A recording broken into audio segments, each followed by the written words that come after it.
enjoy your day and enjoy coffee time with Pastime Comics and Collectibles. And there we go.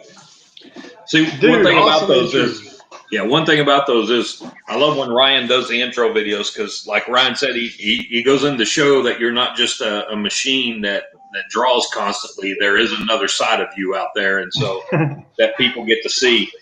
Well, I think the thing I learned the most, William, from doing that, putting that together, is your love for your four daughters.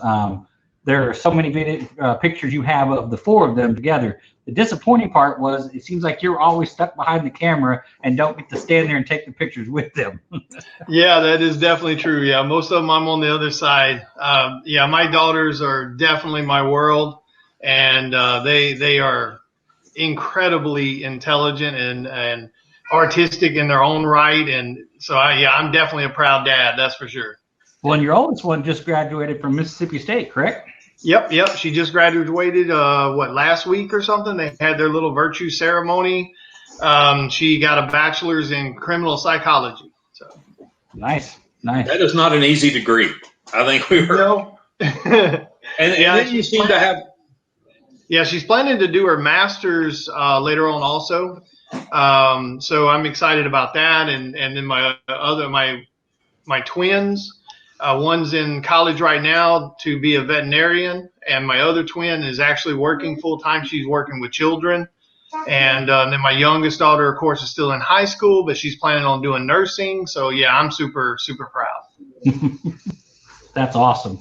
And I did notice, and I didn't put it in the intro video because it was just her. One of them got first place on an art design or something. And I recognized the guy she was standing with. He maybe the governor or the mayor or something. I wasn't sure who he was, but I recognized his face. So yeah, that's Shelby, my oldest daughter, the one that just graduated. While she was still in high school, I believe it was her 11th grade. They had a statewide competition, and she got not only in the top. Out of 1,500 plus entries, she got in the top 175 for a gold key. And then out of the 175, she took first place out of the state. So she got to meet the governor and things like that. And her art got to hang in the Mississippi Museum of Art for a while. So, and then actually one of my twins did the same thing a few years later. Nice. So, so I've got two daughters that had art hanging in the Mississippi Museum of Art. So which one of the twins was it? It was Victoria. Yeah. Victoria. Okay. Yep. Right. Yep. She got in the 175 gold keys, and then she got into the 100, I believe, for the ones that hang in the museum. So that was pretty cool. Nice. Sorry, I know the show is about you and not your daughters, but no. I can talk about my girls all day long. That doesn't bother me at all. The one other thing, and I forgot to mention before we got started. Can you see the comments? Okay, that people are posting. Yeah. I've got my tablet here next to me, so I can see some of them. So if they've got questions, William, up and should be, I believe, on the right there in the software. You should be able to click live comments and be able to see the comments. Oh, okay. I'm supposed to tell you that. Where? I believe it's over on the right-hand side on your screen. Oh, live comments. Yep. There we go. Yeah, that's much easier. Yep. So everybody that's joining us now, if you haven't followed any of William Russell's work, please, scrolling across the bottom, we've got his Facebook and his Instagram up there. Go follow, because everything he's drawing, everything that he works on, he will do work in progress. He'll do some live drawing shows. And I think Ryan had a question right out of the gate real quick. Yeah, my only question is, so Angry Artist, where did that come from? How did that start? And why are you so angry? Yeah. All right. So the Angry Artist actually started just from playful rants and stuff when I would be driving to, either conventions or driving while I was working my other career when I had it. Or just post office visits, but just these fun little angry rants about the way these people drive here in Mississippi and things like that, to bad shippers and, people that try to scam people by giving misinformation on books and things like that. So it just kind of became that little beast. And, and then I've always kind of made the comment that no matter what your passion was, you should treat it like it's something you're pissed off about, because usually people that are mad about something will chase after it really hard. So, it kind of grew from that a little bit, hence why the t-shirts and everything has the quote on it. So it just kind of grew from that.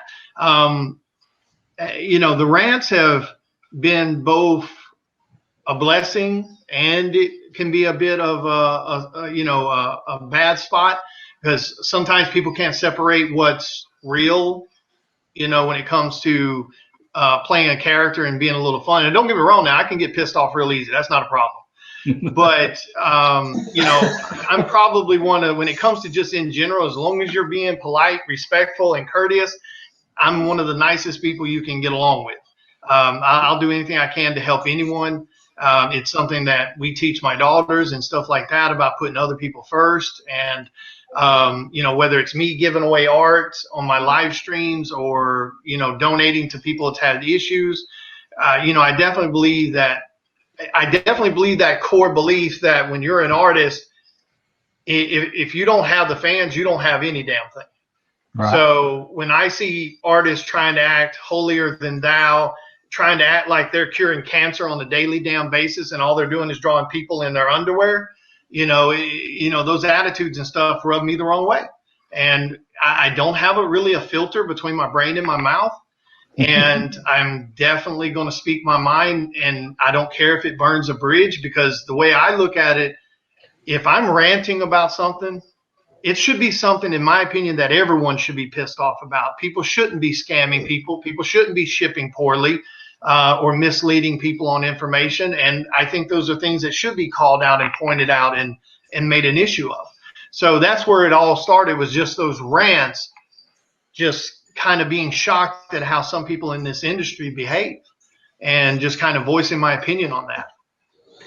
Yeah, and you're talking about your rants, and I know I started following you about a year ago when we first met, and it was you posted, somebody shared it. One of my friends shared some of your artwork, and I was like, oh my gosh, look at this, because me and Ryan and I were talking about this earlier. Hey, he's like, how did you meet William? I was like, I just, Facebook, started following his artwork, and then I started, messaging you. We started talking about, because we had a store and we were talking about things, and then you put out, and I got to show this real quick, because I actually have this piece, where'd it go, hanging on my wall. Chris, do I need to do there that? it is. Yeah, I got it. You put out this beauty right here. And I fell in love with this immediately. And I was like, are you kidding me? You put this out, the detail and the teeth and everything that you had. And this is when I messaged you. And you put that up for sale because you, just as you were saying, you started helping out a friend that was in need. So you had a couple of those that you sold, and the funds were going to go to help him out. And I was like, I got to have that piece. So I bought that. And you had it here in like 2 days. And I was hanging up here on my wall. I mean, the piece is gorgeous. So thank you. And then from there, I was start showing your stuff. And then right after that, I started following you because I'd get a kick out of, it seems daily now, if you're driving down the road and somebody cuts you off, you're going live and you're going to go off about it. So you've got those daily rants on your Facebook page. So people need to go watch those, because those are enjoyable to watch sometimes. And sometimes you're just on there making sure everybody's having a good day. Let's do this. But then, like I said, there's sometimes somebody may have done something wrong or just like you said, pissed you off in some way or another on your page, and that, that you'll call them out. You're not afraid, like you said, there's no filter. So it's actually kind of enjoyable. And sometimes it's a relief to go in there and see somebody that's not afraid to speak their mind as well.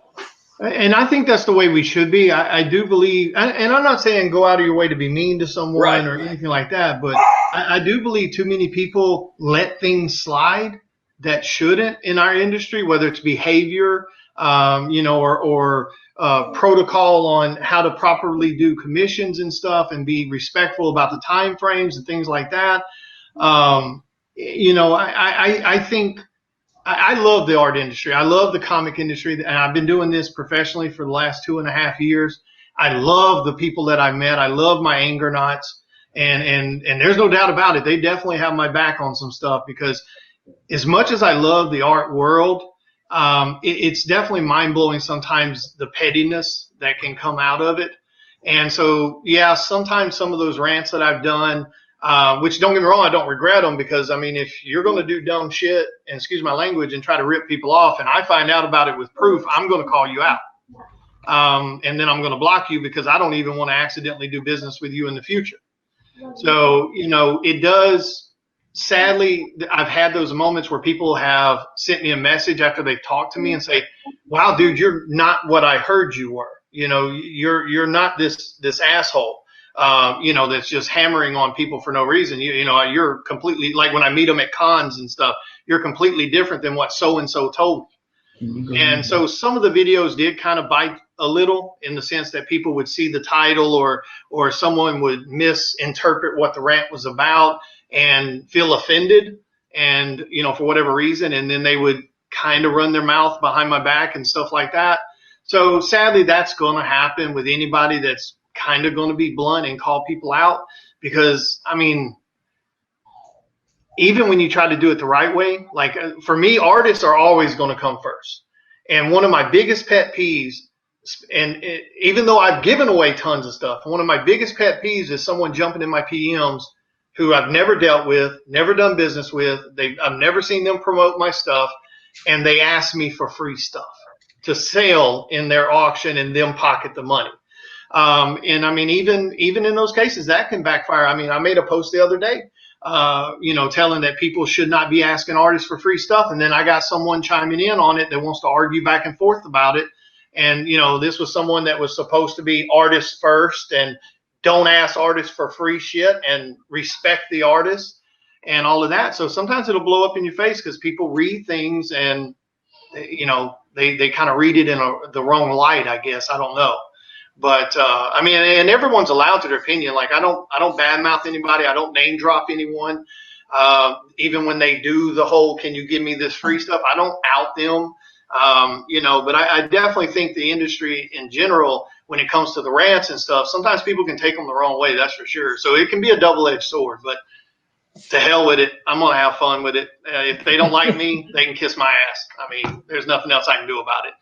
Because I don't badmouth people, and I don't, you know, try to do wrong by anybody. So it is what it is. So how, okay. So how did you get started in drawing and deciding to do the prints that you do and the comic covers? The artist in general, like, I've been drawing since I was really, really little. And I mean, I've always had pretty good raw talent with it. I could kind of do across the board with different genres and stuff like that, from, you know, whether it's comics to portraits to whatever. And up until about 3.5 years ago, I actually hadn't picked up a pencil in 10 years. And it was always because I let other people talk me out of art. You know, the worst thing you can ever do, in my opinion, is tell family what you plan to do, because they're going to be the first ones to tell you how you can't do it. So, but I did that, and I let people talk me out of it. And then about 3.5 years ago, I decided I wasn't going to let that happen anymore. And I was still working with my career at that time. I've been with them for a handful of years. And I was like, I'm going to do this. No one's talking me out of it. I'm sick of wasting my time with not doing it. So I sat down, and I would go to work and work my day career 8 hours a day. Then I would come home, and I would sit down, and I would draw another 2 to 3 hours every single night. And I did that for a solid year straight, 7 days a week. And then I started putting myself on social media, and it kind of blew up from there. And then as far as the indie covers go, I'm a little picky about what I want to do. And I know that may be kind of stupid as a new artist. You know, in a way, you kind of should just throw yourself out there on any damn cover that'll come along. But I know my value, and I know my self-worth, and I'm not going to do books for free. I don't mind giving them a huge discount to do a cover for someone, but I'm not going to do it for free. And I'm not going to do books that don't interest me. You know, I love doing horror. That's definitely my favorite. But, you know, if there's a book out there that's got a cool story and cool concept, or, you know, especially, you know, horror or military related or something like that, you know, I love taking those chances with that. I mean, I don't mind giving discounts to do work on that kind of stuff. So that's kind of how my covers got to be where they are, because over this year alone, since January, I've turned down 5 cover jobs for indie projects. And it was either because the story just didn't interest me, or they were wanting this exposure payment. And, and I just wasn't willing to do that, especially with my crackhead prices that I give. So, that's kind of where that came from. And then I thought, well, let's just take the angry artist thing and let's just run with it. So I started branding that. I do bookmarks and stuff that has the logos on it. I've got my own logos for T-shirts and things like that. I've got 2 self-published or self-printed art books that I've done, which is like this right here, The Art of Custom Creations. I think we got that picture. Did you? Yeah, there you go. Thank you. Good so job, those Brian. are my actual 2 self-printed books.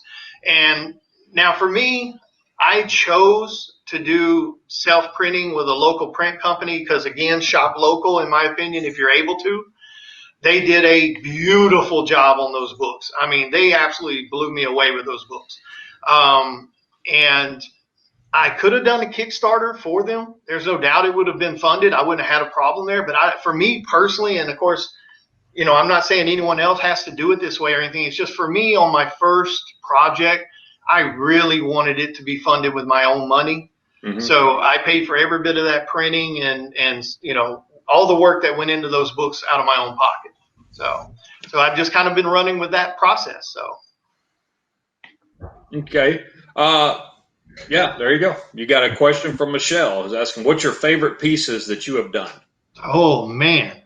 Definitely the Bat Who Laughs piece that he just put up. That was probably one of the largest pieces I'd done up to that point. And I was absolutely so happy with that one, even though that piece was right there, was wrapped around so much drama that it was insane. But that was definitely one of my favorite ones. Venom is always a blast to draw for me. Venom and the Bat Who Laughs is without a shadow of a doubt the most requested. And I think you guys have the most recent Venom piece I did, which is a double page spread. And then I think, that's it. And then you guys also have the new Bat Who Laughs piece I did that's a double page spread. But yeah, that's definitely my favorite character, without a doubt. And it's my most requested, but as far as like overall characters, anything DC is going to be fun for me. I think their characters are probably the most rich if you're more of a horror fan, DC kind of plays into that with their characters and the spookiness of them. But yeah, I'd have to say those 2 characters are probably my favorite to do. Somebody had another question too. That was a pretty good one. What was it? Yeah, Something about a tool. While back, so I wanted to make sure we got back to it. So because we've been talking. Is there a tool that you own to this day? Of all the years of drawing, is there a drawing tool that you own still to this day in your grasp that you refuse to get rid of or replace, and why? Probably one of the first. It's actually just a 2mm pencil that has refillable 2mm lead that you put in it. That's probably like that right there. That simple little thing. That is my go-to pencil for doing rough sketches and stuff and doing layouts. In my opinion, it's probably one of the best pencils you'll ever buy. The lead is very sturdy. You don't really have a whole lot of issues with it breaking and stuff like that. But as far as like the most random tool, and I've got to give, of course, props to my favorite artist of all time, and that's Mr. Jim Lee. And that little sucker right there, Presto Whiteout, is the absolute coolest damn tool ever. And Jim Lee was probably one of the first ones I'd ever seen using it. And the effects and the things you can do with it outside of a correction item is absolutely wonderful. So yeah, those are probably my 2 favorite tools in my toolbox. So being like you're saying that DC, anything DC you'd love to draw, is there a character out there that you have not got to draw yet that you want to? Actually, Solemn Grundy. I think I've only drawn him once ever. which I've gotten to do a lot more of my own projects that I want to do because I've forced myself to change the way I do my business now. Because used to, thank you, Chris. Used to, I would spend anywhere between 10 to 12 hours a day, 6 days a week working on art. And I was like, I can't keep doing this. I'm not able to do portfolio work. I'm not able to really put out characters that I'm interested in drawing. So I've changed that now to where I try to force myself to only do 8 to 10 hours a day, Monday through Friday. And then on Saturday and Sunday, I do projects I want to do or characters I want to do. Okay. And, and that's allowed me to kind of be able to do some of that. But Solemn Grundy, I would say, is probably one of the ones I really want to do. Apocalypse was another. And I actually did him not too long ago, and I'll show you. But that's the Apocalypse I did not too long ago, a little quick headshot. Mm-hmm. But yeah, so that's given me a chance to do some characters that I don't get to do a lot. But Solemn Grundy is definitely one. Mad Hatter is another one for me that is a fun, just hilarious character that nobody ever requests. So, I would like to do more of I guess you could call B team of the DCs. So I know Ryan just put up one of the commissions. Another thing that you do a lot is you'll go live on Facebook, which I also like. That's one of my favorite pieces there. I've got a commission from you on a Red Skull, half Captain America you did for me. And people that get commissions from you, you'll go live and you'll start drawing the commissions and you'll show them. Are you available now for commissions? And if so, what are your commission prices? Well, my commission list is actually closed at the moment. My first quarter is closed. I'm trying to finish that stuff out. My next commission list, because I only do my commission list 4 times a year, every quarter. So I'll open up my next commission list the end of this month. Is probably when I'll do it. So they can get with me here in a week or two. I charge no matter whether it's on a sketch cover or A4 Bristol. Which A4 is, for those that don't know, A4 is 8.5 by 11 is what A4 is. So it's $90 for headshots, and that includes color and shipping. It's $150 for half bodies with some background, color, and shipping, and then full bodies, full background, full color, shipping is $190. So still way cheaper than a lot of people out there. Mm-hmm. Oh yeah. And again, if you got a question for William, please ask. We'll get to it. It may take a little bit. There's one right there from Armando. Yeah, Armando. And for those that don't know, Armando is a badass artist also. He's got a very interesting style, very cool style. So make sure you guys check him out also, by the way. Sounds like we had Armando on here one time then. Yeah, definitely get him on. He's got a cool ass style. For me, the challenging is I'll take those weird projects no one really wants. Like I just did one not too long ago where this one was on 28 by 22, and someone wanted their son put into an image of him standing in front of the Overlook Hotel from The Shining. So that piece was massive, and big stuff will challenge you big time. I definitely think you, as an artist, you cannot absolutely, I don't give a crap how good the money might be, you cannot allow yourself to get shoehorned or bottlenecked or however you want to phrase it into drawing one type of thing. And I'm not saying you got to be perfect at everything, but don't allow yourself to get to where all you can draw is monsters, or all you can draw is men, or all you can draw is women. So I definitely try to keep myself challenged in that sense. I want to make sure I kind of dip myself in all the genres, or all the mediums. So I'll do portraits, and I'll do horror themed stuff, and I'll do comic stuff, and I'll do comic versions of real people, like with my Venomized selfies that I do of people. Mm-hmm. So I think that's the best way to challenge, and I'm sure it's different for everyone. But for me, it's making sure I bounce around a little bit and try to be at least pretty good at a lot of it. Because I definitely don't want to be in that boat to where I have to tell clients, oh, I can't draw that because I don't know, I'm not comfortable, or I don't know how. I refuse to be, put into that boat to where, oh, well, he only draws women, and don't get me wrong, there's artists out there that make incredible money just drawing women. Yeah. I know if I chose to, I could draw women with their boobs hanging out all day long and they'd sell every single one. But for me, I think as an artist, if you want to grow, you've got to make sure you're doing stuff you're not comfortable with. Michelle would like to know, what do you hate to draw? I absolutely, and don't get me wrong, I think the body is a beautiful thing, and I have no issues with people loving sex or loving nudity, but I absolutely refuse to draw someone naked for the sake of being naked. I refuse to do it. I'm not going to draw, random female naked sitting in a cemetery with zombies coming at her from behind, and she's just sitting there chilling like she's getting a moonlight tan. I refuse to do it. So there's tons of art that I turn down where people want me to draw someone in some kind of, again, more power to the people that like to do it. Knock yourself out. But I refuse to draw a Hustler cover from a comic book. I have 4 daughters, and I'm not going to do it. So that's the ones I hate to draw, and I refuse to draw, and I will not draw.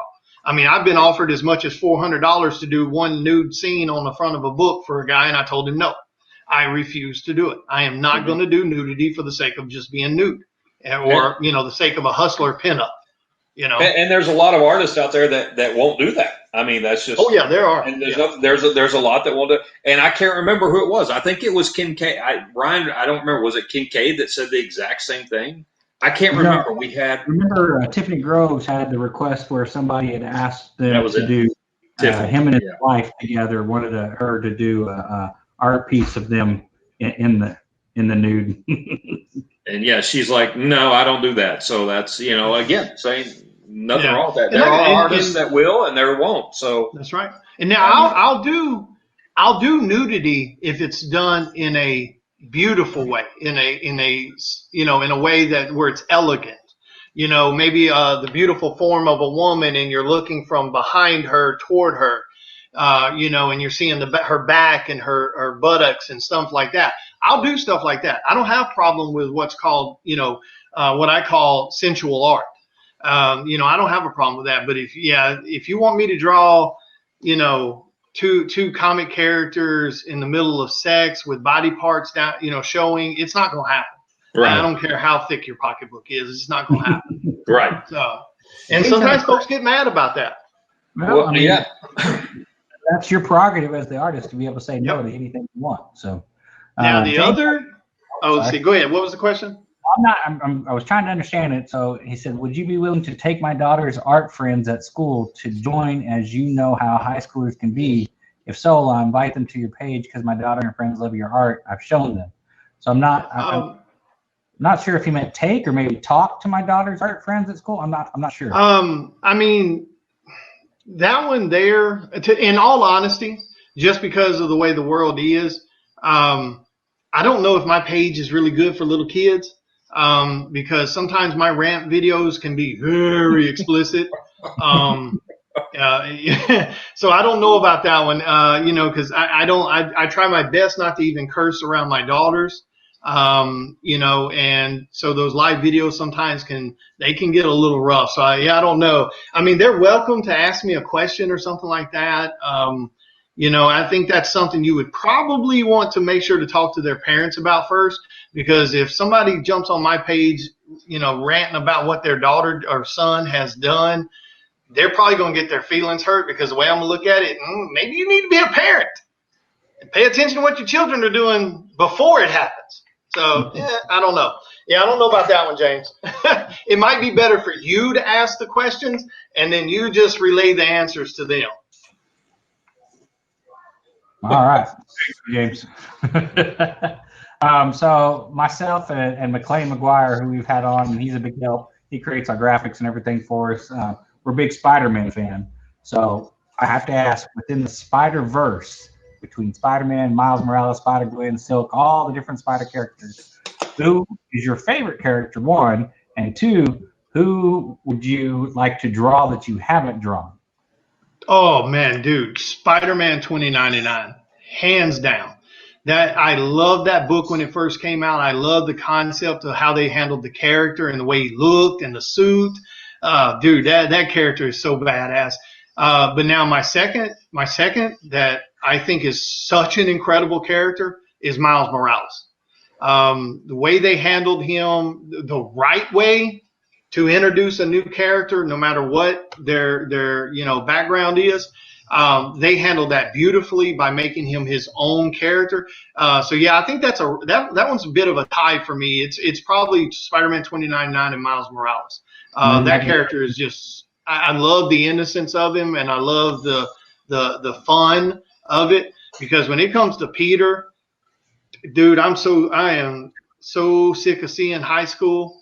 That's why I don't even care for the movies. I'm ready to see Spider-Man like having girlfriend issues and having rent issues, and I'm ready to see Spider-Man in the movies like Stan Lee and them intended him to be.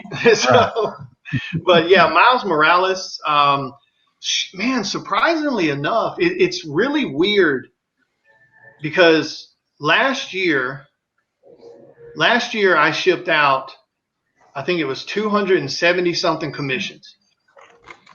And this year already, I'm probably in maybe like 100 commissions at this point. And man, it's really weird. Like, a lot of folks hardly ever ask for Spider-Man. And definitely not Spider-Man 2099 or Miles Morales. So yeah, that is definitely two I would like to do that I don't really get asked about. Well, I'll get Green Goblin, Yeah. It's interesting you say 2099 though, because there's a rumor out there that came out a couple days ago. They're actually going to do a live action 2099 on Disney Plus. So. Yep, dude, I'm so stoked. I mean, it's sadly right now, it's one of those things where you're so crazy excited, and then on the other hand, you're absolutely paranoid they're going to trash this shit. So I am definitely excited and scared all in one, that's for sure. What's up, Shauna? But yeah, it's I think, no matter what company, because I love the live action stuff. I want that stuff to succeed. I don't care whether it's Marvel, whether it's DC, whether it's Disney. I don't care. I just want the stuff done to where it's true to its source. And, it doesn't have to be exact, which, don't get me wrong, you would think the comic world, as far as comics and entertainment is concerned, you would think it's pretty simple. You just take really popular stories and you convert them into movies without changing too much shit. It's almost like it should be like super cut and dry. But you get these directors, they want to show their vision, and they start combining characters to make new characters. They start taking stories and twisting them into something else, and then we end up with stuff like Age of Apocalypse and Dark Phoenix, and and I just want to beat somebody. I mean, I wouldn't last in that job. I would have probably walked in and punched an executive and been fired and in jail, because I don't understand it.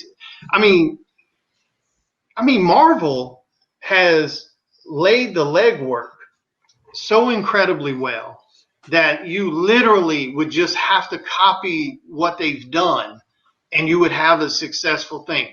I mean, DC had so much potential to really shine with what they have chosen, because anybody can bash it all they want, but in my opinion, their Trinity movie versions were dead on perfect, in my opinion. I think all three of those people have played those characters well. Even into the JLA stuff, I think all of those people played their roles well, except for Ezra.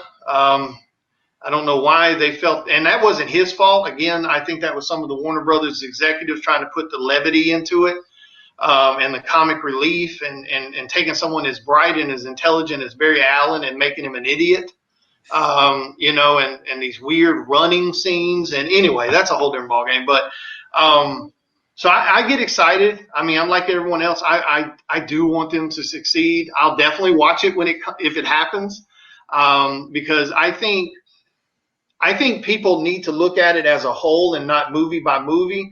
When these things happen, these TV shows and these movies, you really got to step up, no matter what your personal feelings are, in my opinion, and show support.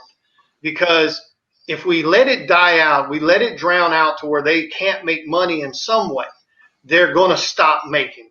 I mean, that's what happened, about a decade ago. They kind of came in kind of hot, and then, it kind of died off. And now you have a lot of executives that still have that same mentality where they think that comic books are a fad and they can't make money. So I think, we lost him. His wife was probably hollering at him for something.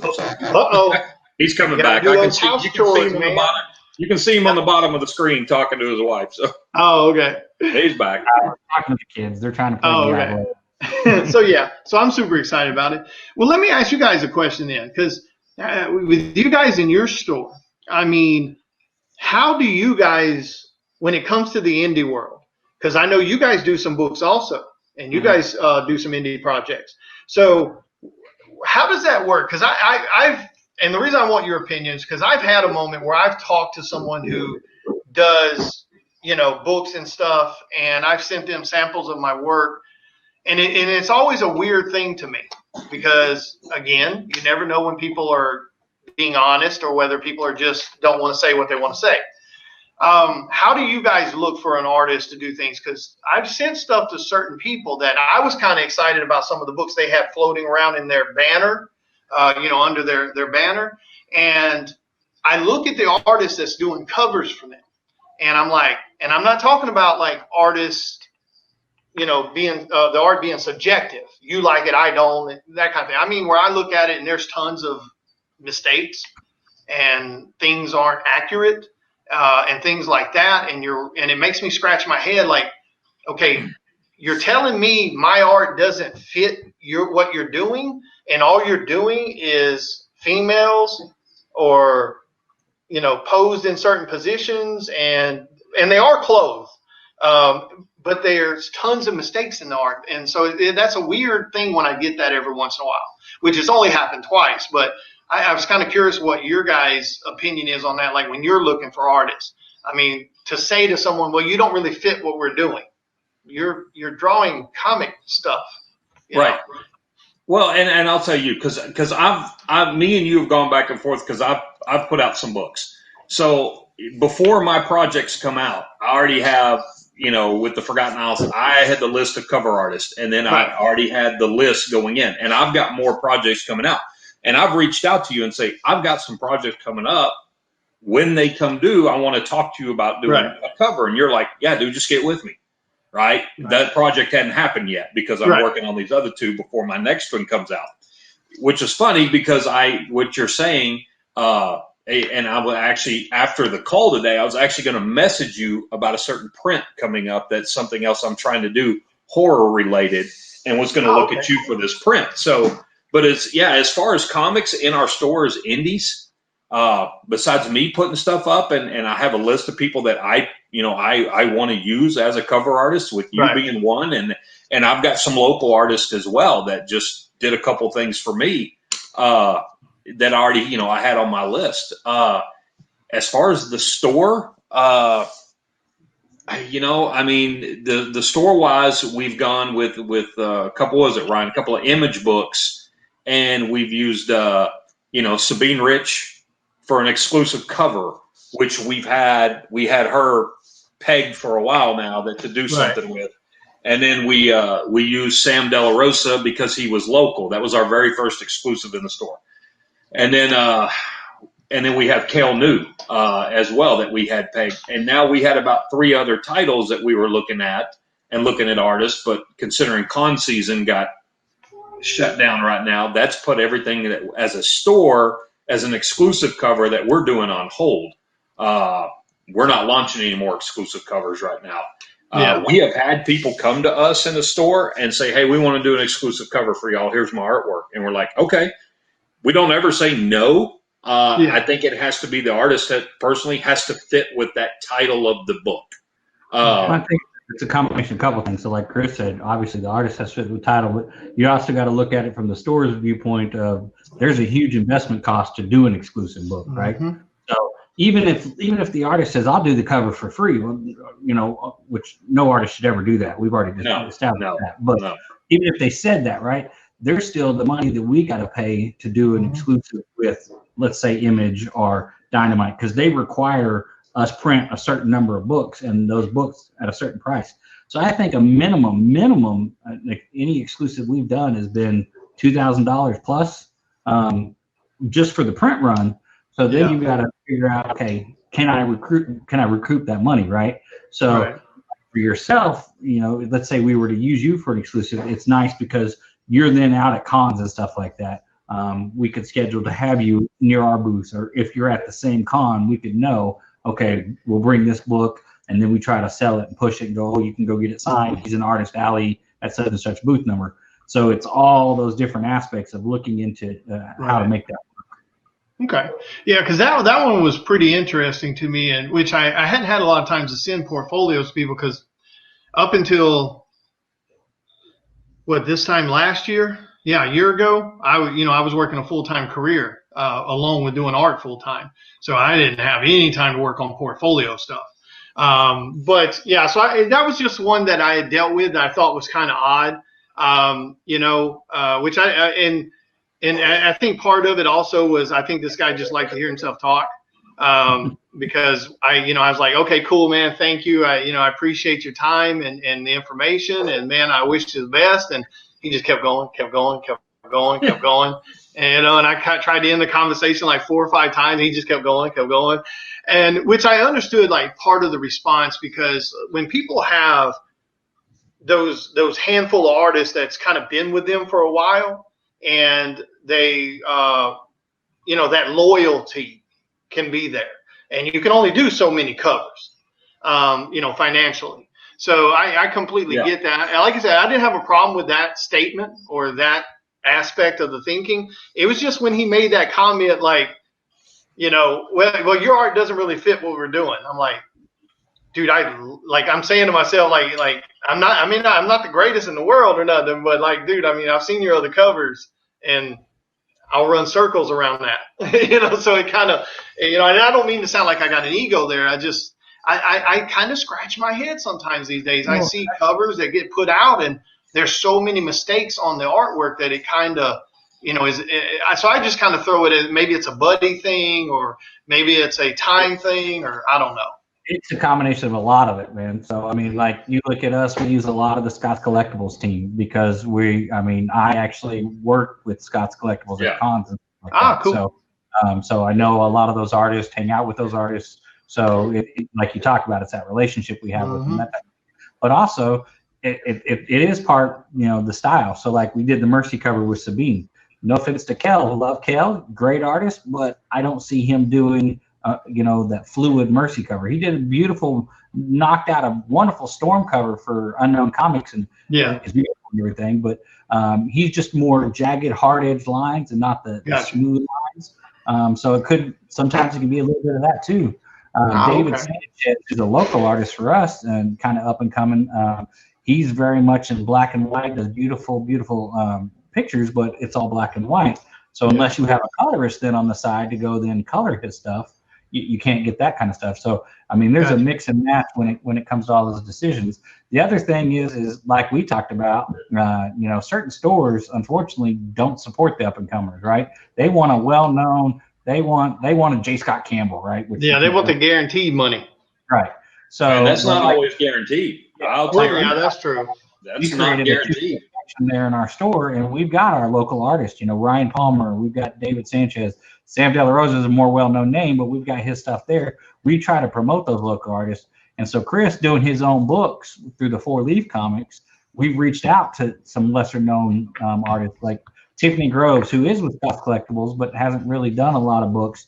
Did a Forgotten Isle for him, and then David Sanchez is doing a cover for him. Brian Palmer is doing a cover for him. So that's where we try to implement getting those artists' names out there and everything. Yeah. Okay, cool. Yeah, because I was just kind of curious about that, because like I was saying, you always want to make sure, in my opinion, you can kind of do a little bit of everything, but you don't want to necessarily make it to where, you can do a bunch of stuff, but you're not good at any of it. You got to make sure there's kind of a line there. Now I'm curious, like I just saw this comment by Ryan talking about what's your favorite Ryan question. What question has he asked? No, Ryan Palmer is one of our Ryan Palmer, is one of our local artists, good friend of ours. He's local. Which We come to question the that store. I've asked you has been your favorite question. So Yeah. So. Oh, gotcha. But hey, I'm going to jump back on what you said on what you're wanting to carry. Another big aspect of that. Say that somebody reaches out to you, like say we reach out to you and say, William, hey, we've got. I'm throwing it out. Undiscovered Country #5's coming out. We want you to do a cover for us. You're like, yeah, great. We send that to Image, right? And we're like, we're going to use William Russell.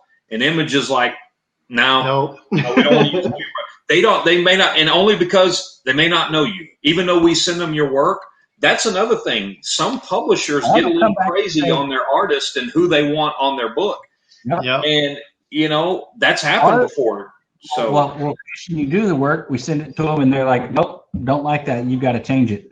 And then that actually excuse me, that actually happened to me not too long ago with the Do You Poo. Yeah. I was contacted by a retailer asking if I wanted to do one, and I was like, hell yeah, I'll do it. And I assumed this person, because I know me personally, I would not go talk to this person until I talk to that person. mm-hmm. And I assumed they had already done that. So I was like, sure, dude, I'll do it right now. I'll put it on my list. I'll jump over everybody on my commission list right now to get it knocked out so you can send it to Marat and see what happens. And, and so I was actually, you guys know the book that came out not too long ago that's a Do You Poo that it's a copy of a Venom cover. And it had Venom's face at the top, and he was down on like Spider-Man's head. Yes. Going down the long way of the book, and they did the Do You Poo where it was Tigger and Pooh, Mm-hmm. I believe is what it is. Well, my version actually was done and completed about 3 weeks before that one. And my version was Winnie the Pooh as Venom doing that same scene with Tigger. So they sent it to him, and he was like, "No, I'm gonna do it." So, it happens. Yeah. So that doesn't bother me, Well, and that's, even so we talked about, we used Undiscovered Country, we used Kale to do that cover for us. We sent on our first piece to Image, and Image is a little different in that they then have to send it to the creator. So Charles, Scott Snyder, and Cameron Coley then had to approve that cover, and one of those three came back and said, nope, we don't approve that cover. And so Image then emailed us back, said nope, and I said, okay, well, what about it? Don't you approve? What's going on? That type of stuff. Cameron Coley is actually part of Scott's collectible team, so had a conversation on the back end on that side, and they came back and approved the cover. So. Oh, okay. Yeah. Did they ever? And there's been some. Let's say, I'm sorry. So our very first ever store exclusive was Prodigy. When Prodigy was coming out, Netflix picked it up. It was hot. We used Alan Quall. Okay, so then all of a sudden we get Image giving us just throwing it out. You got a 2-week deadline. He's got to have the artwork in. Great. So Alan comes up with 3 concepts. The best concept is the characters laying on the ground. Where he's coming across. Yeah, it looks like 007. It was from Quantum of Solace movie poster. It's kind of an homage to that. Well, guess what? It went in. We had to send in the artwork. It was declined because they didn't want to get in any trouble or any kind of trademark deal. It said 001 for issue number 1. Okay, then they came back and they started really getting detail going, okay, the pistol's too small. You need to make the pistol larger. Okay, so that way it's not so much a James Bond look. You got to change this suit a little bit to make it look like this. They started telling him what they wanted, Alan. Image was. So he did all that. Then they came back and said, nope, we can't use it anymore because it's gonna move in with the James Bond theme, and we don't want to do that. So he had 2 days to come up with a new concept and try to get something completely drawn, fully covered while he's working on other projects over to us, over to Image, or it was going to be like, nope, we're going to be done. And it got done, and it came out nice. But even when we had Alan on here talking about it, we had Alan Quall here with us. He was the same way. He's like, boy, that was some of the most stressed out pressure he's been under because you're under the flag of Image right then, and Image is telling you, well, you got to do it this way, not this way. So when that happens, you know, everybody thinks, hey, we're good to go, but a snag can happen at any moment and changes. You may draw something, be completely done, be colored, submit it, and you're done. You've worked 70 hours on it, and they say, scrap it. We don't want it. Start over. Woo. I mean, that can happen immediately. So you never know, right? I mean, we're just comic book store owners, and, you know, you're the artist. But at the end of the day, none of us have the final say-so on what it's going to be. The final say-so, just like you said you did the Do You Poo, the final say-so is the creator of the book and the publisher on what they want. So and you know, Murad is awesome. You know, I've talked to him a couple times in Messenger. Nothing real heavy, just a couple chit-chat things. But you know, I've watched his interviews and stuff, and I've seen him at a con a couple times. He's a super cool dude. And I just, you know, like that one right there. So now I'm definitely a lot more careful now. When someone comes to me and says, hey, I want to do something, I'm like, okay, you go talk to whoever you need to talk to make sure they see my art and they like the way it looks and they're okay with me trying it. And then if they don't like it, I'm fine. But let's make sure that you've talked to them first. Because at that point, see, I hadn't talked to Murad, so I don't know whether this was something that somebody was doing and hadn't talked to him, and then when they did, it kind of blew up. I don't know. I mean, you know, I would have loved to have seen that cover, but it sounds like, based off what I know in the industry, and obviously this is just my opinion, he may have already had that cover planned, and so you were stepping on his toes with your cover design. If you'd have had a totally different cover design from that, probably would have been okay. So it sounds like whoever you were working with didn't get proper clearance and everything first. Because see, I know with us, when we did the Mercy with Sabine, I emailed Sabine and said, hey, are you able to do a Mercy cover, or are you already commissioned to somebody? And she said, no, I'm available. I said, okay, we'd like to use you. I'm going to get approval from Image. So then I emailed Image. Image said, yes, you can use her. So then I emailed her back and said, okay, we're good. Send me some concepts. She sent us some concepts. We worked through them. She did a pencil up. I then had to send that back to Image, get approval from Image on that concept, who said, yeah, okay, good to go. So then I sent it back to her, and then she started inking it and coloring. And each step I had to get approval through Image every single time on that cover. So, I mean, because I need to send him a message. Because that's what I need to do. I need to send him a message and make sure he understands that, you know, because I don't ever want to step on anybody's toes or cause some kind of irritation because they think I just tried to do something. So, because when the person contacted me and asked me, did I want to do an exclusive? And I was like, hell yeah, you know, because I knew it was Do You Poo. And then they go, okay, well, this is the idea that I'm wanting to do. Once he said that and said, okay, I want you to start, I was like, I assumed at that point that all the other conversations had been done, you know, and sadly, I guess it hadn't. But yeah, I need to send him a message and make sure he understands that that wasn't something, you know, wrong or anything like that. But what about? I'm sorry, y'all go ahead. Y'all got some questions for me? I'm sitting here wanting to know how the retail side of it works. No, well, Casey says hello. She's one of our new customers since she got her art book in today from you. Awesome. Yeah, the mail company lost her first one. Another thought, I mean, and obviously we don't deal in the Do You Poos yet. It's something we've kind of thrown back and forth about whether we're going to do it or not. I'm starting to see a lot more people carrying it. Some of the higher end companies. We've had one of the owners here on our coffee time that actually is starting to carry them. But even if you're running into that issue with people trying to do it, you can always reach out to Murat and see if he'll let you do your own exclusive on his Do You Poos and then sell them through your site and stuff. So that's what I was planning to do, because I mean, I don't buy them. I don't read them or anything, which I don't buy any comics anymore. I quit buying comics for 12, 15 years. And then I started back up, about 2.5 years ago when I started doing this professionally.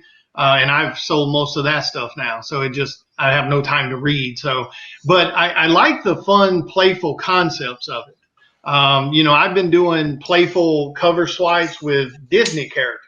Like I've done, the what is it, Hulk? What is that book that's got the famous Todd McFarlane's first work? I believe the first cover, the Hulk 3 something with the claws and the Hulk reflection, Wolverine and the Hulk. I can't remember the damn issue, but so I've done stuff like that with using Goofy and you know, some of the other Disney characters, and I've done a Goofy that laughs with the baby Disney characters as the you know, the little Robins. So I think this stuff's hilarious. So yeah, I would love to do a Do You Feel. That's probably one of the like silly style books I would love to do, but yeah, I need to do that. I need to send some of these guys. I need to start being a little more assertive and buggy, as Todd McFarlane would say. You need to just harass these people till they give you a job. Worst case scenario, they're going to say no. I mean, that's Yep, the worst thing that's that can happen. Yeah. Worst case, yeah, 340. Thank you, Robert. So yeah, so let's see. As far as I think as far as projects in general, one of them I really, really, really want to do is I want to do a Lady Death cover so damn bad. Brian Pulido is probably one of the coolest people. You know, I met Brian once a long, long time ago, and that dude, you know, watching his videos and stuff, I mean, seems like he's just as cool as he ever was. Oh, so that's definitely one I want to do really bad. I will say, so Carla Cohen, she's with Scott's Collectibles, and she wants to do one for them as well. So I grabbed her one. I think we were at San Diego Comic Con. I'm like, Carla, come with me. And so grabbed her out of the booth, said, stop what you're doing, let's go. And we walked over there. I was like, Brian, Carla, Brian. She wants to do a cover, and he's like, cool, let's talk, let's figure it out. So that's all you got to do. Go up to him and talk to him. So yeah, and that was my plan this year. I've been doing more female characters since obviously that's their main staple. So I've been doing more female character pieces this year in my free time, and that was my plan for some of the cons. I was planning to walk up to him at one of the cons because I've told him a couple times in the videos that I'm coming for one of his covers. And so you know, that was my plan, because I've been told by people, and I can understand that Brian's one of those guys you want to talk to him in person. Mm-hmm. You don't want to send an email. You don't want to send a Facebook message with your stuff. You want to walk up to him in person, show him what you got, and say, I want to cover. You know, so that's what I want to do. I want to do it that way, but you know. Another one you can reach out to. I know that they're taking on lots of artists each time they roll their Kickstarter out. Yep. And Chris, I apologize for the name I'm about to say, but White Widow from Absolute Comics. Jamie Tyndall and Benny Powell, their little product they have over there. Yeah. Now, whether the book will ever actually get printed and make it out would be a totally different question, because they seem to have an issue with getting their book out on a timely manner. But I do know that they're taking on artists. Wait a minute now. You said with Aspen Comics, which Aspen used to be under Image, right? Absolute Comics. Oh, Absolute. Okay, my bad. I thought you said Aspen. I was about to say, wait a minute now. Isn't that Image Tradition, like for all their stuff to take forever to, you know, come out? Yeah, we actually did White Widow #2. That was the one we had Sam De La Rosa do his homage to Venom Lethal Protector #2. And then he did White Widow #3, and we had a White Widow #4 in the books, but we had so many issues with 2 and 3 that we were just like, okay, we can't keep having this happen to us. So yeah. But I do know, talking to Benny, that they are always looking for cover artists to throw in on their Kickstarter and stuff. So Nice. And it's a great story. I mean, they put out some good books. I mean, you've got a lot of different, which I know you know Anna Zhao and Kincaid, and they've both done covers for White Widow, and I mean that's another good one out there. And I really need to send him a message, because I've met Jamie a few times at cons. You know, I hung out and chatted with him and Don Mateague at Dragon Con last year for a while. Super, super nice guy, in my opinion. I mean, I can't say nothing negative about him from what my experience was. So I think he's a really cool guy. But yeah, that's definitely someone, like I said, it's something I really have to do, or be more, you know, active on. Is I need to start sending these people some stuff. A lot of times I feel like I'm bugging people. So that's one of the reasons I don't really send a whole lot of messages. I kind of hope they'll see my stuff, and then if they want to, they'll say something. But you know, Facebook and their crappy algorithm that it tends to be. I've got people on my own page that don't even see stuff that I do. The algorithm is garbage. Yeah, it is. So I've got to start being more Posting the assertive. same people all day long, and I'm like, I've got more friends than this. Come on. Yeah. Yep. Or it keeps Another- showing the same message from last week. Mhm. Another couple, just to put a bug in your ear to throw you out there. Sora Sung, she's doing that Carnal Confessions, and Oh, yeah. and Ryan Cade has his Persuasion, and those are their own books that they're doing, running Kickstarters on. And I don't know if they're looking for cover artists or not, Yeah. but I mean, just throwing it out there. Those are Yeah, some never ideas. hurts to ask. And I like Ryan too. Like I haven't gotten to meet Ryan yet, but I've been in a few of his videos, and I've had some people tell me that he's kind of blunt like I am. Very So, much- Oh yeah. You're very similar in personality. So yeah, I definitely need to send him a message then. I mean, you know, if he can, he can. If he can, he can. And that's okay. I don't take it personal. I mean, I worked in the insurance world for 7.5 years.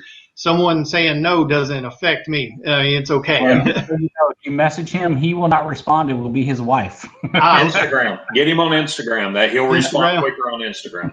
Okay. That is true. You'll get Shannon will respond quicker than Ryan will. So Ryan's usually drawing, and she's making sure that he's staying on top of his drawing. So Oh, that's good. Oh man, dude, I'd love to have a damn assistant. It's like people sadly they really don't understand what it takes to be an artist. Because it's not a 7 to 4 job or 8 to 5 or whatever you want to call it. It's definitely not. I mean, my day rolls out about 5:30 in the morning. I'm awake, and by 6:30 I'm working on art commissions, and I do that loose pencils and stuff for a couple hours, and then I sit down and start packing up art and everything that I know's got to go out. Then I start posting on social media what projects might be, some play-by-plays on some stuff I'm working on, posting that to the different venues, and then back to art and lunch, and then back to art, and then talking. And another thing I do, and I guess I need to police myself a little better on it, being from the insurance world again, we're trained to give people as much time as they need to ask their questions. So, I might be sitting in a home one time for, an hour, or I might be sitting there 3 hours. We always gave them 100% attention. So that mentality still kind of sticks with me. So a lot of times I might get stopped in the middle of the day and someone wants to discuss their idea. I could physically be talking to them for 45 minutes to an hour. So, so there's things like that I've got to police myself on. So usually it ends up being, easily a 10-hour day. And that's, 5 days a week if you force yourself not to do something on Saturday and Sunday. And even on the weekend, you still get questions and things like that because, it's Facebook, it's not a store. So I get messages at 2 a.m., so I mean, it's just part of the chaos. But, so yeah, I mean, it would be cool to have an assistant. I think that's awesome that Shannon helps Ryan like that. That's pretty badass. Because it's definitely one of those things. If you got 2 people doing it, holy Jesus, it would make such a difference. Man, it's crazy. You're so exhausted all the time. I mean, when you're first starting out, even 2.5 years in, it's not like you're getting rich. So I mean, you're usually making enough money to pay your bills and to order more supplies. That kind of what it breaks down to. So it's definitely, physically draining, emotionally draining. So yeah, that's pretty cool that he's got her to help. Oh my God, that would make such a difference. yeah, you see my assistant up here next to you. His face is up here too, right now. So that's who I've got my own. That's who you got. He doesn't do much, but he's all right. Well, so questions. Anybody in the video got any questions? You guys are being really quiet. Yeah, we're getting quiet. There's quite a few people watching, so Yeah, I saw that. There, William. So. Oh yeah, there it is. Holy crap, you found that quick. Jesus. He's our resident stalker on Facebook. Damn, maybe I need to have. Oh, that's the one I did for Dawn Matique. She was blown away. Yeah, I was about to say that looks like Don McTeague. Yeah. Yeah, that was one I did for her, and it sat in my office for about a year, waiting on the next con because she's in Canada. Yeah. And which she does. Yep, there she is. And dude, out of all the artists that I have ever met, because again, it would shock you how petty the artist world can be. She is without a doubt probably one of the sweetest people. Mm-hmm. I mean, she will answer questions. You can send her questions about what type of art tools she's using and stuff like that, and she'll answer them. It may take her a day or two, but she'll answer them. Dude, I've had artists where I've asked, like, hey, what kind of highlighter pen is that you're using to highlight the white spots, or what type of inker is that you're using, and they won't even answer you. They'll read it, but they won't answer you.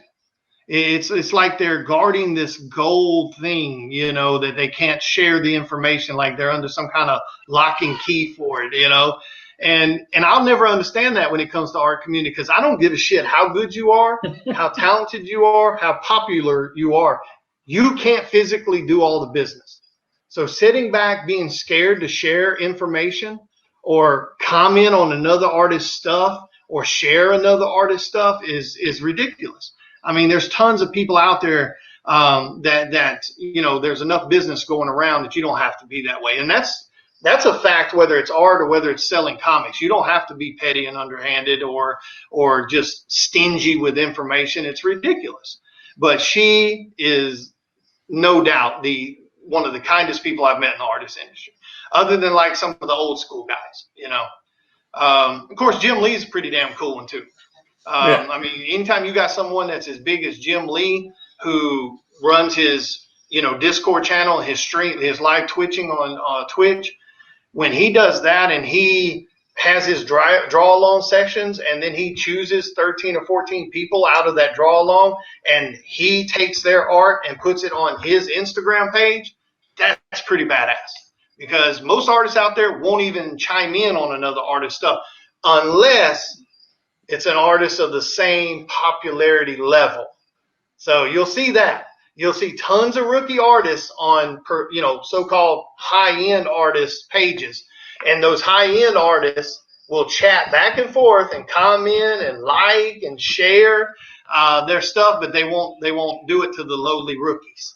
You know, and I'm like, which is sad, because, you know, everybody came from the bottom. You have to work your way up. Everybody has to start drawing and practicing. So just like you said, there's enough business, enough artwork for people to buy to go around the whole world. I mean, there's a reason that you go to Comic Cons and there's not one main artist set up there. Exactly. You know, there's hundreds of artists there, and every one of those artists sell products, sell their prints at the show. So, you know, but you're right. You know, we've seen it too. And here, I'm going to tell you what. And here's a question. I don't know if McLean's still watching. He's a good friend of ours. He owns CCP Comics that helps comic artists and creators as well. And there's McLean right there. You really put that up there? Oh my gosh. What are you talking about? That was super sexy. That should be a cover right there. Yeah, right McLean, there. Next up, William. William, Yep, if you there can you do go. that, I'll put that on my cover of Don't Pay the Ferryman, if you can draw that for me. I sure can. You know damn well I can draw it. You've seen my portrait. I know. Hey, McLean, give us a thumbs up. McLean has this. Do you think that, and I'm going to get the wording wrong on this, but he always asks this question, and it's awesome. It's about, do you think that an artist's attitude has to do, can do with their success? Oh, you asking me? Yeah, because I don't know if McLean's still on. Oh, hell yeah, I do. I do. I mean, now don't get me wrong. I've seen whether it's selling comics or whether it's creating art, I've seen people that will overlook some really underhanded, dirty stuff and still support someone. One of the reasons I quit doing my rants about calling people out that were ripping people off or calling people out because of poor shipping, people won't listen. Some people will, but the majority won't. Their favorite wording is, well, they haven't screwed me yet. So when it comes to the mentality of the artist in general, I damn sure think it makes a deal. In my opinion, it does. I think your attitude towards your other artists is very important. Trying to be petty, trying to be underhanded, trying to be, making up stories behind people's backs to try to belittle people, in which I've had that one happen. You know, I mean, I've had someone who's no longer on my friends list, which we never chatted, we never had an interaction, and I'm not going to name drop him because it is what it is. I know for a fact that dude has talked shit about me behind my back, told people stories about me, and me and him have never had an interaction, ever. Not even as much as a conversation other than hello. And for whatever reason, he felt the need to spread my name to people at convention. And I heard about it last year at DragonCon. And, I've got birdies everywhere.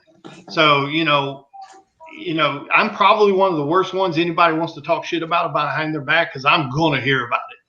I've got my anger knots are all over the place, and they're in all types of groups and friends with all types of people. But even knowing that, the way he did that, there are still people who know he did it, but they still support him and they're friends with him. So, yeah, you're going to have this line where some people can seem to do no wrong, and their attitude and how they treat other people seems to be relevant. They're still going to make what they need to do, and they're going to do what they need to do.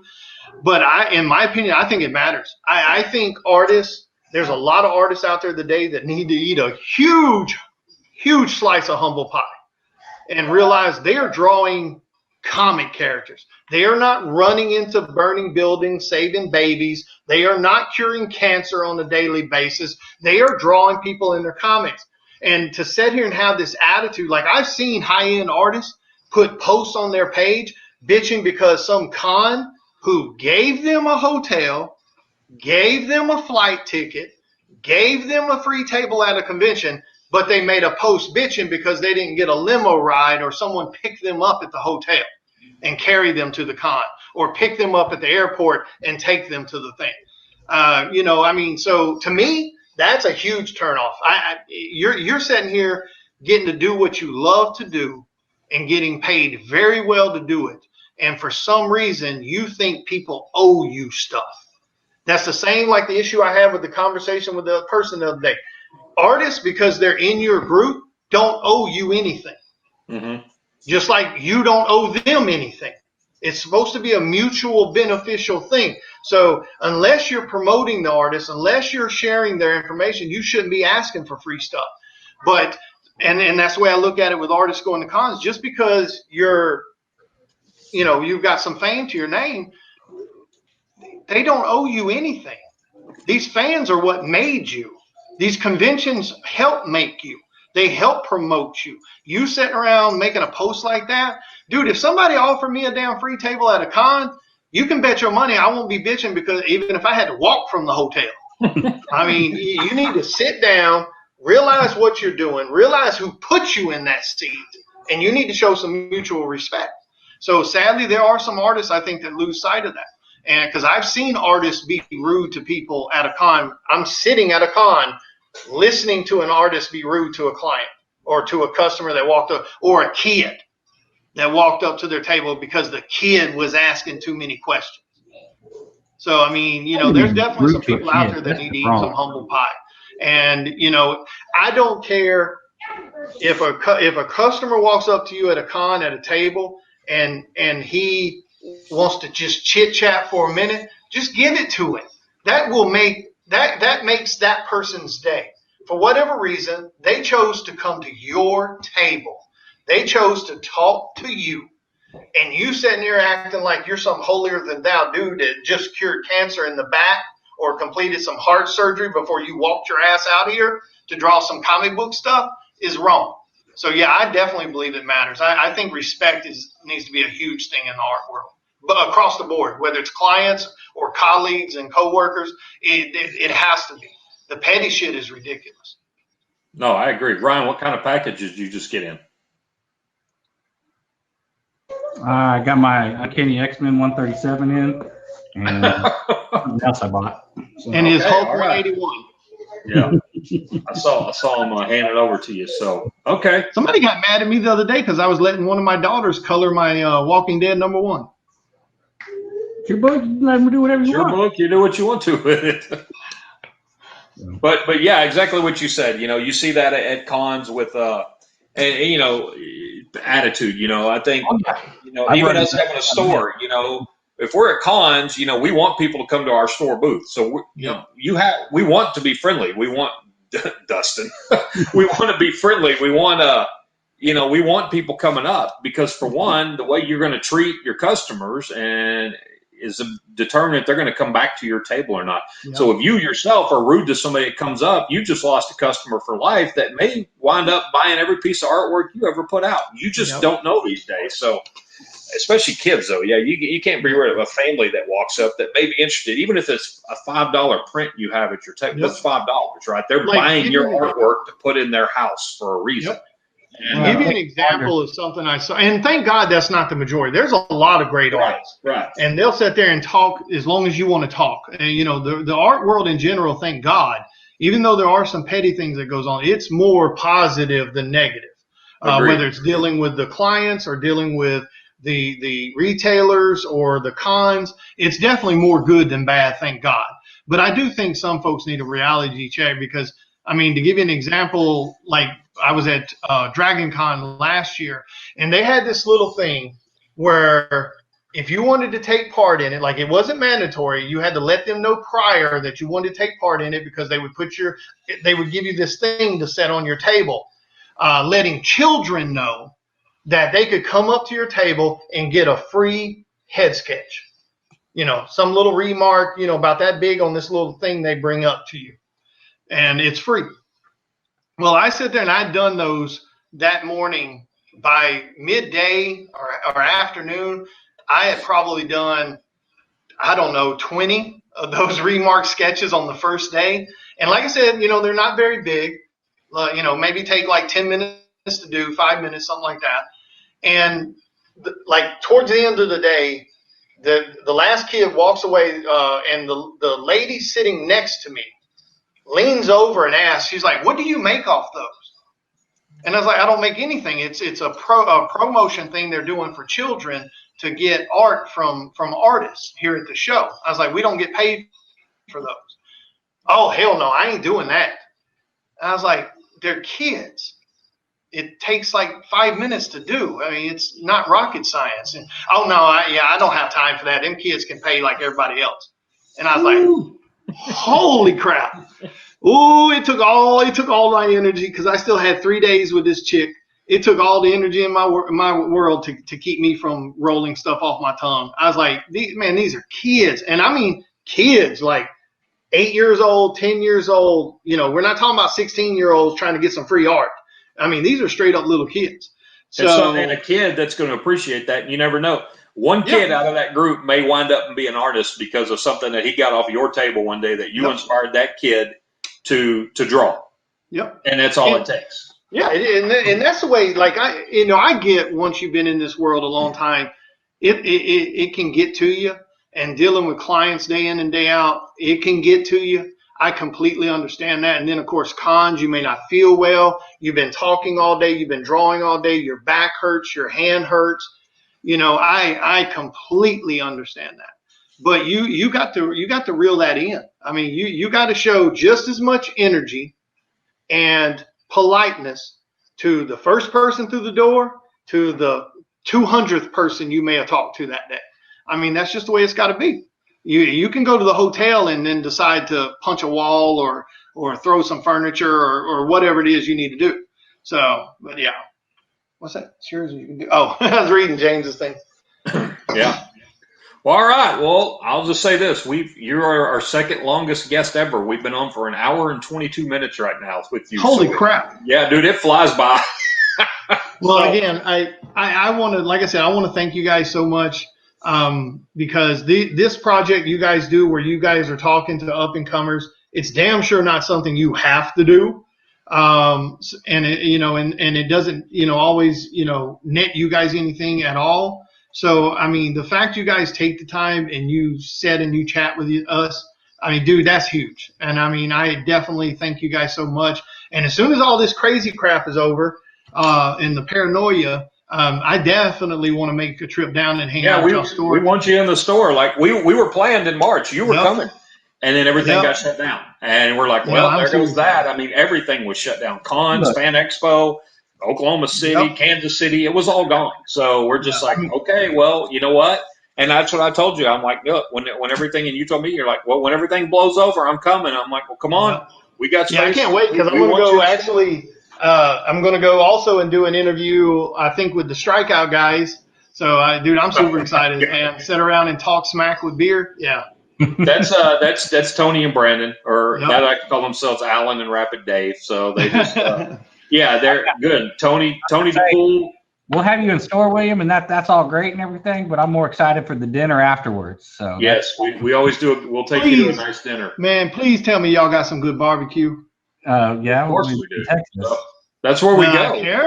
Careful now. I'm Memphis. Oh, we have Oh, Memphis barbecue, but we also have Texas brisket. Yes. okay, good. So what's is that what you guys like to eat on the night of? Do y'all do barbecue or do you have something else y'all love to do? It's your call. We won't do Indian food. I'm not doing Indian food, but we'll Yeah, take you. I'm good We'll on that take one. you for barbecue. We'll take you for good Mexican food. You tell us what you're in the mood for. Oh, and that's- barbecue, because ever since I moved to Mississippi, holy Jesus, nobody here can cook barbecue. I miss Memphis. Yeah, we've got a really good place down the street from the store that is. Sugar and then some liquid added to it, So Exactly. Yeah. Awesome. Well, again, we thank do you it. guys so much. I mean, really and truly, it means the world to us rookies and up and coming guys. It really does. So thank you guys so much for your time. Thank you to everyone that tuned in and listened. And I definitely can't wait to see you guys at the store. So definitely have a great day and you guys be good. Yeah, we appreciate it, William. Thanks for joining us. And like I said, we'll play the intro video again here at the end. Stay close to your phone today because I'm going to be messaging you about that print. I may just call Okay. you later. I'll message you and see when you're free, and we'll talk on the phone later on. I got an idea on the print that I want to pass by you anyway, so and see what you think about that. So Yeah, that works. for me All and right, thank you, Ron, guys. Pastime Comics, we want to thank the angry artist, William Russell, for joining us. Make sure you check out his Facebook page and his Instagram. And again, his commission list is going to open back up at the end of the month. Don't miss out. Get a commission from this guy. Support your artists because they do a lot for people. So again, we appreciate it, and thank you very much.